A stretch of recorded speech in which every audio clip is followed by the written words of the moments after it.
Assalamualaikum warahmatullahi wabarakatuh. Nama saya Putra Aprilia Pratiwi. Saya dari jurusan Hukum Tata Negara NPM 1921020162. Di sini saya akan menjelaskan tentang permasalahan kerusakan lingkungan. Permasalahan kerusakan lingkungan tidak lagi menjadi permasalahan yang terpisah dari agama.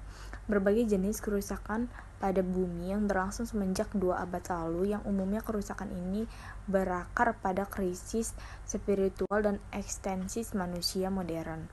Krisis spiritual manusia modern mengakibatkan mereka mengeksplorasi alam secara legal maupun ilegal demi memenuhi kebutuhan tanpa memperhitungkan keberlangsungan alam, hingga akhirnya berbuntut pada kepunahan satwa liar yang hidup di habitat aslinya, serta kerusakan pada bumi dalam kurun waktu yang lama. Bukan hanya itu, demikian memenuhi kebutuhan manusia yang tak terbatas, manusia juga mengeksplorasi alam secara serampangan yang menyebabkan hutan gundul, udara tercemar, lapisan ozon rusak, dan musim tidak lagi menentu. Oleh karena upaya pembaharuan pemikiran dan pandangan terhadap lingkungan hidup di kalangan manusia harus diperbarui. Ada beberapa produk pemikiran dari pemeluk agama Islam untuk mempertahankan lingkungan hidup.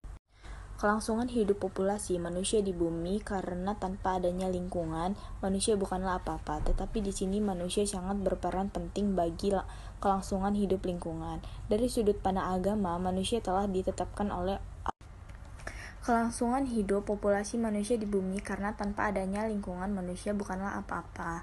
Dari sudut pandang agama, manusia telah ditetapkan oleh Al-Quran sebagai khalifah di bumi. Surat Al-Baqarah ayat 2. Wa iza qala rabbuka lil malaikati inna jaila fala raddi khalifatan qalu Surat Al-Baqarah ayat 2.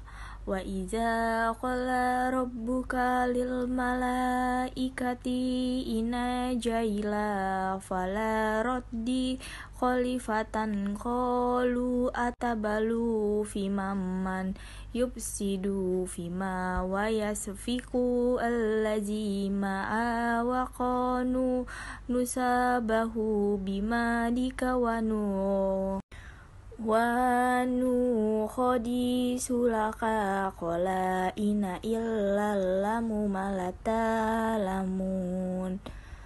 Artinya, ingatlah ketika Tuhan berfirman kepada para malaikat, sesungguhnya aku hendak menjadikan seorang khalifah di muka bumi. Mereka berkata, mengapa engkau hendak menjadikan khalifah di bumi itu orang yang akan membuat kerusakan padanya dan menumpahkan darah, padahal kami senantiasa bertasbih dengan memuji engkau dan mensucikan engkau. Tuhan berfirman, sesungguhnya aku mengetahui apa yang tidak kamu ketahui. Sampai di sini penjelasan saya tentang kerusakan lingkungan. Bila ada kata kesalahan, saya mohon maaf. Kepada Allah saya mohon ampun. Wassalamualaikum warahmatullahi wabarakatuh.